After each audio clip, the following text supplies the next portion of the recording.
आज विनीता के दिल के तार झंझना गए थे, क्योंकि उसके पिताजी ने अपने जीते जी वो फैसला ले लिया जिसके बारे में विनीता कभी सोच भी नहीं सकती थी। उसके पिताजी ने अपनी छोटी सी जायदाद के 2 हिस्से कर अपने दोनों बच्चों में बांट दिए थे। भैया मुंबई में नौकरी करते थे, इसीलिए उनका परिवार यानी उनकी पत्नी और बच्चे वहीं पर साथ में रहते थे और विनीता दिल्ली में रहती थी। माँ और पिताजी चंडीगढ़ में रहते थे। दोनों को अकेलापन बहुत खलता था, लेकिन अब वो क्या कर सकते थे। उनके बेटे और बहू उन्हें अपने साथ रखना नहीं चाहते थे। डॉक्टर ने पिताजी को हर्निया का ऑपरेशन कराने के लिए कह दिया था। पिताजी काफ़ी समय से तकलीफ में थे। जब वो पिछली बार चंडीगढ़ गई थी तो माँ ने पिताजी की तकलीफ के बारे में उसे बताया था, इसीलिए वो बहुत ही विचलित हो गई थी। उसने अपने भैया से फ़ोन पर बात की तो भैया ने ये कहकर मजबूरी जता दी थी कि इतनी छुट्टी उसे एक साथ नहीं मिल सकती कि वो चंडीगढ़ जाकर पिताजी का ऑपरेशन करा सके। देख विनीता, तुझे तो सब पता है, अब तुझसे क्या छुपाना। तू तो बहुत अच्छी तरह से जानती है माँ से तेरी भाभी की बिल्कुल नहीं बनती, इसीलिए मैं पिताजी को मुंबई लाकर भी ऑपरेशन की बात नहीं सोच सकता। वैसे भी तू जानती है विनीता, छोटा सा फ्लैट, पढ़ने वाले बच्चे, बीमार आदमी के साथ बड़े शहर में बहुत मुश्किल हो जाती है।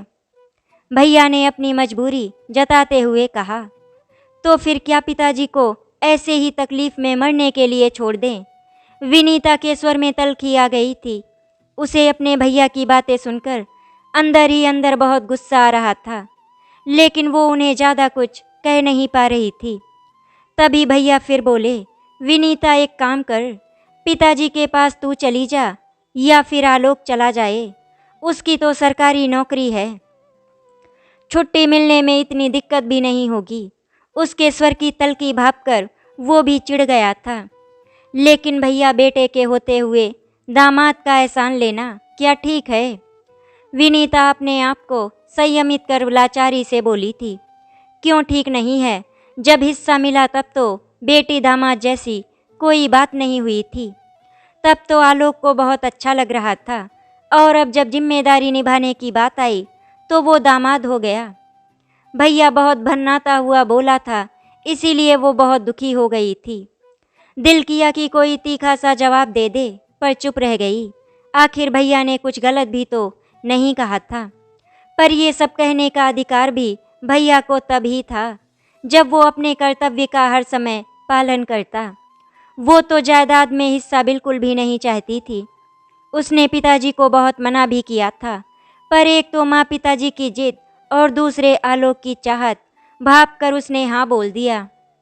उसके पास दूसरा कोई रास्ता भी नहीं था। उसने सोचा शायद जायदाद पाकर ही सही आलोक उसके माँ पिताजी के लिए नरम रुख अपना ले। इसके अलावा ज़रूरत पड़ने पर उसे चंडीगढ़ जाने में भी आसानी हो जाएगी। जायदाद के लालच की वजह से एकदम मना नहीं कर पाएगा आलोक उसे, पर भैया के व्यवहार में तब से बहुत बदलाव आ गया था। भाभी का व्यवहार हमेशा से अच्छा नहीं था, पर भैया का व्यवहार वैसे सामान्य था। उसको अपनी परवाह नहीं थी, बस माँ पिताजी का ध्यान रख ले भैया, इसी से वो खुश रहती। लेकिन भैया के जवाब ने उसका दिल टूट गया था।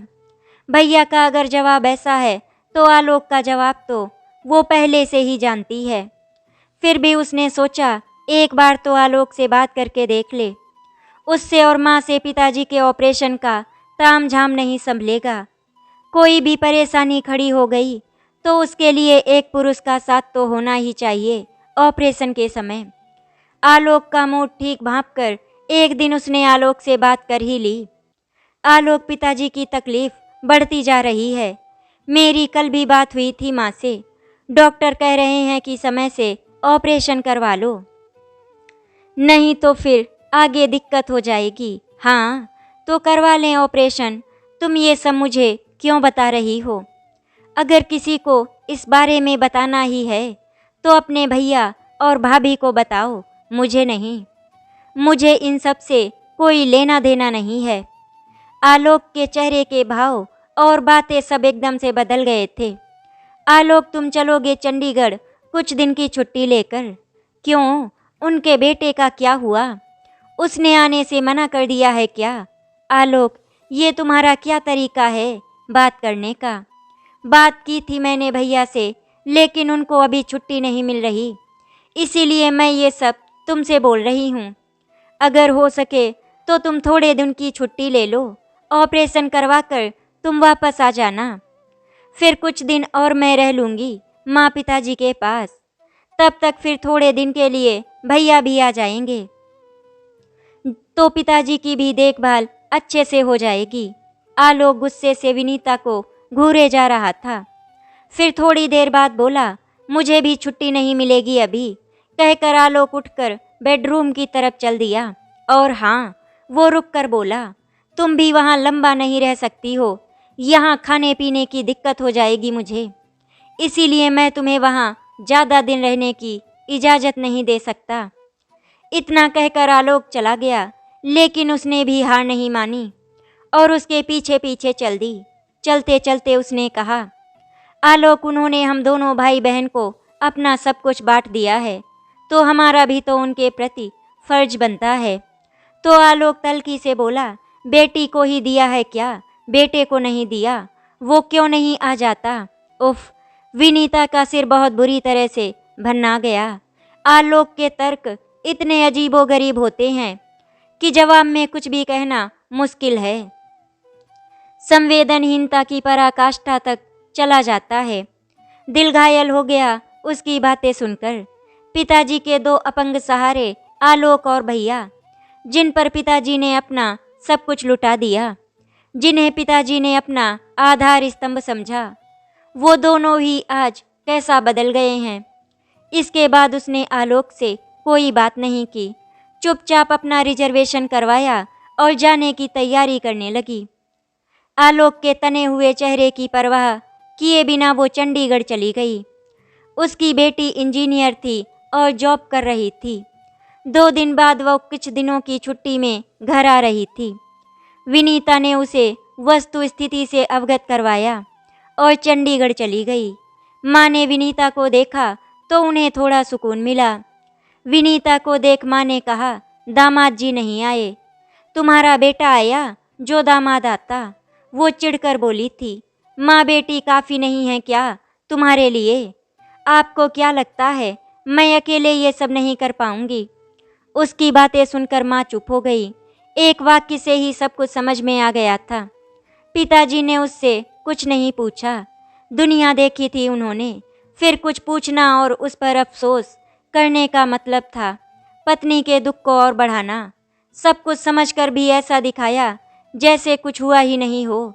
पिताजी का जिस डॉक्टर से इलाज चल रहा था, उनसे जाकर वो मिली। ऑपरेशन का दिन तय हो गया। उसने आलोक व भाई को औपचारिक खबर दे दी। डरते डरते उसने पिताजी का ऑपरेशन करवा दिया। मन ही मन वो बहुत ज़्यादा डर रही थी कि कहीं कोई ऊंच नीच हो गई तो क्या होगा। पर पिताजी का ऑपरेशन सही सलामत हो गया। उसकी जान में जान आई। आज विनीता बहुत ही ज़्यादा खुश थी, क्योंकि आज उसने एक बेटी होने का फर्ज निभाया था।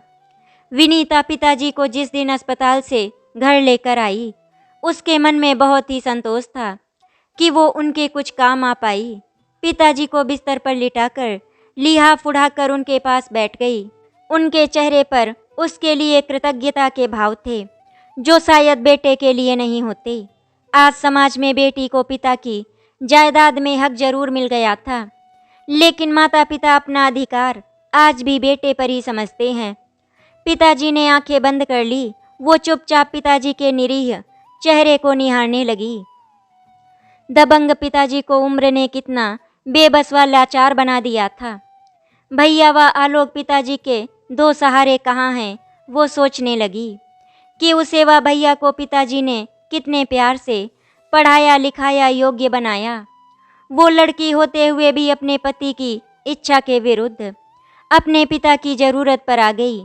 लेकिन भैया, वो तो पुरुष होते हुए भी अपनी पत्नी की इच्छा के विरुद्ध अपने पिता के काम नहीं आ पाए।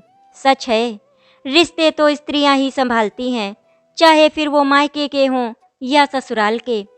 लेकिन पुरुष वो ससुराल के क्या, वो तो अपने सगे रिश्ते भी नहीं संभाल पाता और उसका ठीकरा भी स्त्री के सिर पर फोड़ देता है। समाज में हर तरह के लोग होते हैं।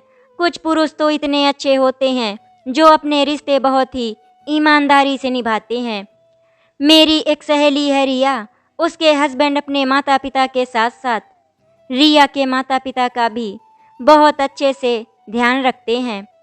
कभी अगर उन्हें किसी चीज़ की ज़रूरत पड़ जाए तो वो तुरंत उनके पास जाकर खड़े हो जाते हैं। और एक उसका पति है, उसे तो विनीता के माता पिता से कोई लेना देना ही नहीं है। पिताजी कुछ दिन बिस्तर पर ही रहे। उनकी तीमारदारी माँ और वो दोनों मिलकर कर रही थी।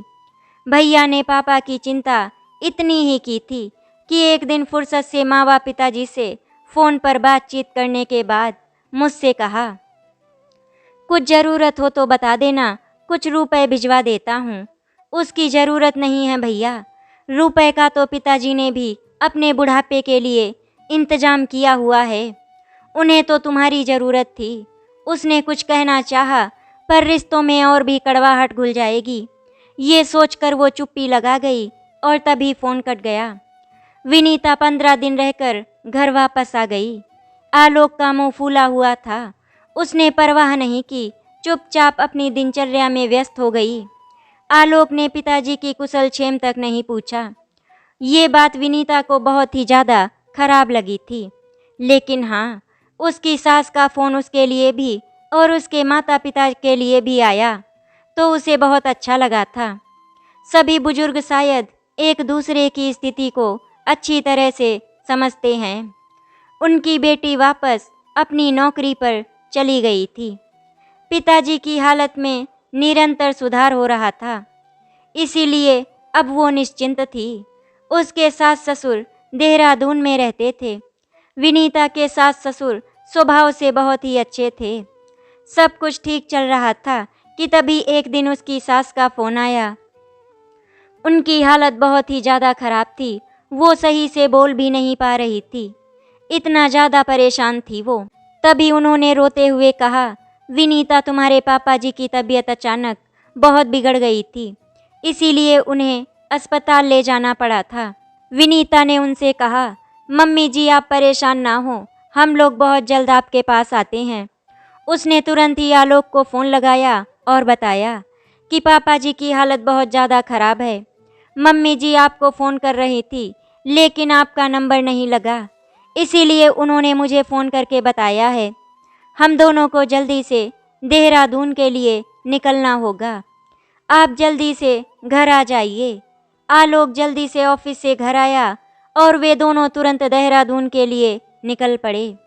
आलोक का छोटा भाई राहुल, जो पुणे में रहता था, वो भी अपनी पत्नी के साथ देहरादून पहुंच गया। वहां पहुंच के पता चला कि आलोक के पापा को दिल का दौरा पड़ा था। एंजियोग्राफी से पता चला कि उनकी धमनियों में रुकावट थी। अब एंजियोप्लास्टी होनी थी। राहुल की पत्नी रिया स्कूल में पढ़ाती थी। वो 2-4 दिन की छुट्टी लेकर आई थी। पापा को तो एंजियोप्लास्टी और उसके बाद की देखभाल के लिए लंबे समय की ज़रूरत थी। आलोक के पापा अभी अस्पताल में ही थे। रिया की छुट्टियां खत्म हो गई थी। वो वापस जाने की तैयारी करने लगी। मैं भी चलता हूँ भैया, राहुल बोला। रिया अकेले कैसे जाएगी? लेकिन राहुल, पापा को लंबी देखभाल और इलाज की ज़रूरत है। कुछ दिन हम रुक लेते हैं, कुछ दिन तुम छुट्टी लेकर आ जाओ, आलोक बोला। भैया, हम दोनों की तो प्राइवेट नौकरी है, इतनी लंबी छुट्टियां नहीं मिल पाएंगी और मम्मी पापा को पुणे भी नहीं ले जा सकता। आप तो जानते ही हो, रिया भी नौकरी करती है। ये कहकर राहुल ने उन्हें कुछ कहने का मौका दिए बिना ही दोनों पति पत्नी पुणे के लिए निकल गए। अब आलोक पसोपेश में पड़ गया। बड़ा भाई होने के नाते वो अपनी जिम्मेदारियों से नहीं भाग सकता था। कुछ भी हो, लेकिन आलोक अपने माता पिता से बहुत प्यार करता था। जब आलोक को कुछ समझ में नहीं आ रहा था कि वो क्या करे, कैसे सब कुछ मैनेज करे, तभी उसने सहारे के लिए विनीता की तरफ देखा। पर वहाँ पर तटस्थता के भाव थे। आलोक मौका पाकर धीरे से बोला, विनीता, मम्मी पापा को अपने साथ ले चलते हैं, वहाँ आराम से इलाज और देखभाल हो जाएगा। यहाँ तो हम इतना नहीं रुक पाएंगे, या फिर एंजियोप्लास्टी करवाकर मैं चला जाता हूँ, तुम यहीं पर रुक जाओ। मैं आता जाता रहूँगा, अगर कोई फिर भी दिक्कत हो तो तुम मुझे बता देना, मैं तुरंत ही आ जाऊँगा। क्यों आलोक, मैं क्यों रुकूं? मैं कोई फालतू हूँ क्या जो मैं यहाँ पर रुक जाऊँ? मैं नौकरी नहीं कर रही हूँ तो क्या मेरी ही ड्यूटी हो गई? रिया या राहुल नहीं रह सकता यहाँ, लेकिन जब वे दोनों जिम्मेदारियाँ नहीं उठाना चाह रहे हैं तो पापा को ऐसे तो नहीं छोड़ सकते हैं ना। किसी को तो जिम्मेदारी उठानी ही पड़ेगी। हाँ, तो जिम्मेदारी उठाने के लिए सिर्फ हम ही रह गए और सेवा करने के लिए सिर्फ मैं। कल को पापा की संपत्ति बटेगी तो दोनों के बीच ही बटेगी ना, सिर्फ हमें ही तो नहीं मिलेगी। मुझसे नहीं होगा ये सब, तुम देख लो अपना क्या करना है क्या नहीं। कहकर पैर पटकती हुई विनीता कमरे से बाहर निकल गई। बाहर लॉबी में सास बैठी हुई थी, वो बहुत ही ज़्यादा उदास थी। विनीता उनका हाथ पकड़कर किचन में ले गई। उन्होंने सब कुछ सुन लिया था। उनके चेहरे से ऐसा लग रहा था जैसे उनकी आंखों में आंसू डबडबा रहे थे। चेहरे पर घोर निराशा थी। माँ, वो उनका चेहरा ऊपर करके बोली, खुद को कभी अकेला मत समझना, हम हैं ना आपके साथ। और आपकी ये बेटी आपकी सेवा करने के लिए बहुत है। मुझे किसी के सहारे की ज़रूरत नहीं है। मैं आप दोनों की सेवा करने के लिए काफ़ी हूँ। मैं आपको कभी अकेला नहीं छोड़ूंगी, आप बिल्कुल भी चिंता ना करें।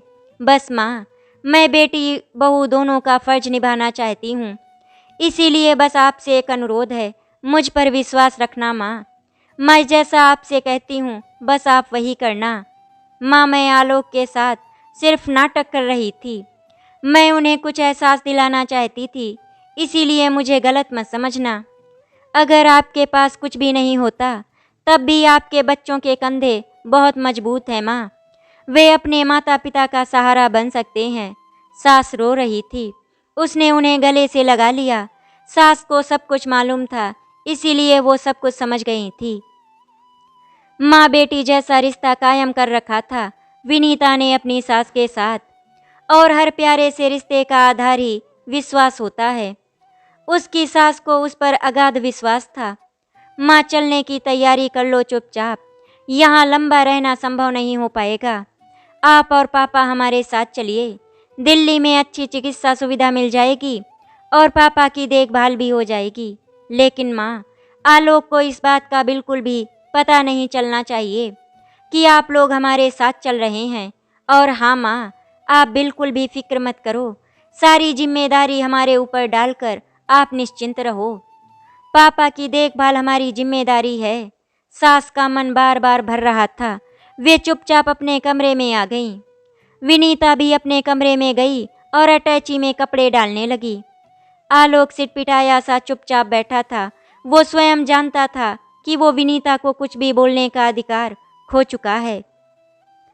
अटैची पैक करते करते विनीता चुपचाप आलोक को देखती रही।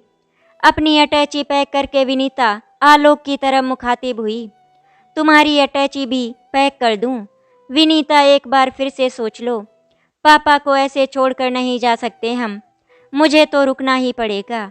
लेकिन नौकरी से इतनी लंबी छुट्टी मेरे लिए भी संभव नहीं है। माँ, पापा को साथ ले चलते हैं, वरना कैसे होगा उनका इलाज। आलोक का गला भर्राया हुआ था। वो आलोक की आंखों में देखने लगी। वहाँ बादलों के कतरे जैसे बरसने को तैयार थे।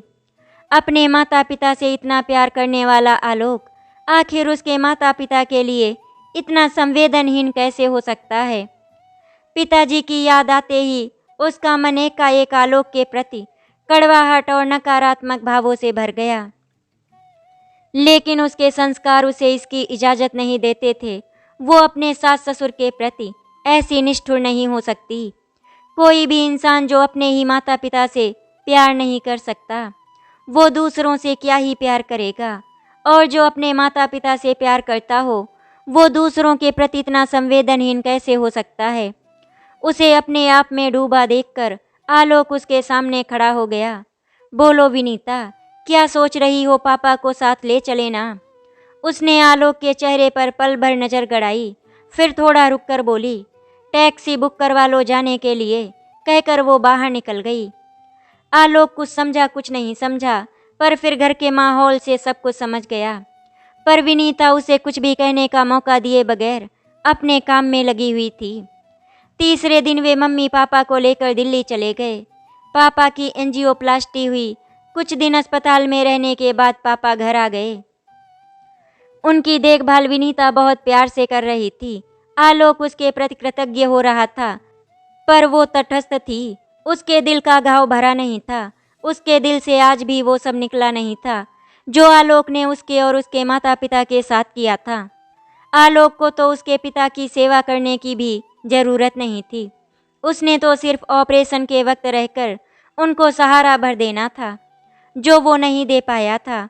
उसके भाई के लिए भला बुरा कहने का भी आलोक का कोई अधिकार नहीं था, जबकि उसने अपना हिस्सा लेकर भी अपना फर्ज नहीं निभाया था। ये सब सोचकर भी विनीता के दिल के घाव पर मरहम नहीं लग पा रहा था।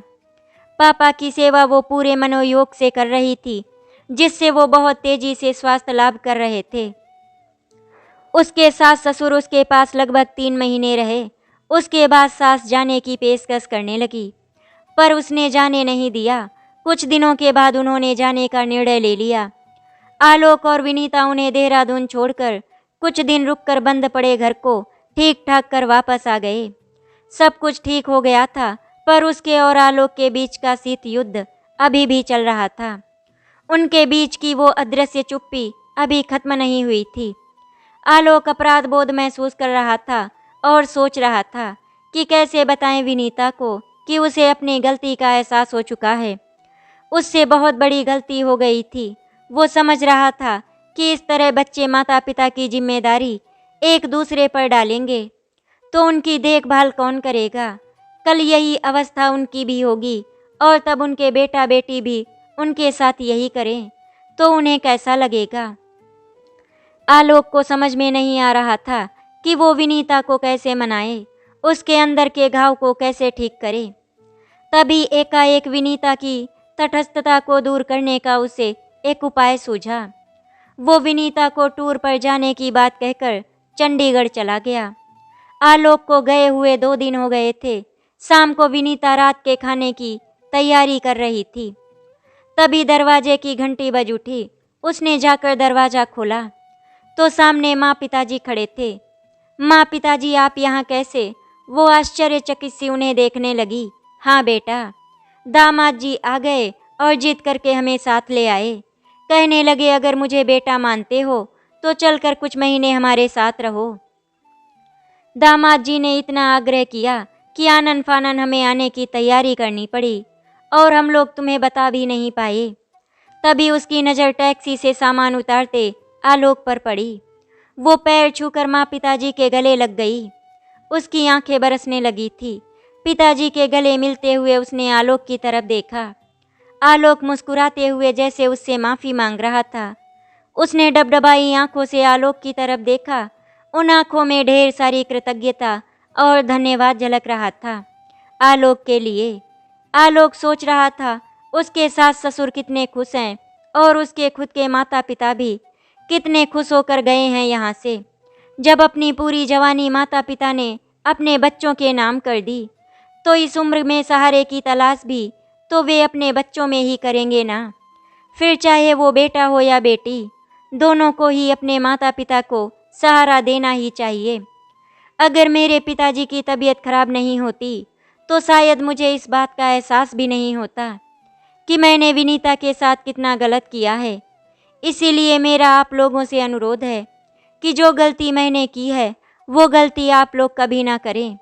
अपनी पत्नी के माता पिता को भी उतना ही सम्मान दें जितना आप अपने माता पिता को देते हैं। आशा करती हूँ आपको हमारी कहानी अच्छी लगी होगी। अगर आपको हमारी कहानी अच्छी लगी तो वीडियो को लाइक एंड शेयर करें, चैनल को सब्सक्राइब करें। वीडियो देखने के लिए आपका धन्यवाद।